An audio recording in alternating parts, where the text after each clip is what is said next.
On ABC News Radio, Dr. Norman Swan. I assume that given the choice, you'd rather age with your marbles intact, and there is evidence that lifestyle matters. But what about specifics like physical activity and diet? Particularly the Mediterranean diet, which is typified by a low proportion of land animal protein, lots of plant-based foods, olive oil as a source of fat, and a little wine.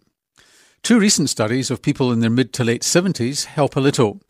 One study followed people in New York for over 5 years, looking at the incidence of Alzheimer's disease, and found that exercise, particularly more vigorous exercise, reduced the risk of Alzheimer's, as did closely adhering to a Mediterranean dietary pattern.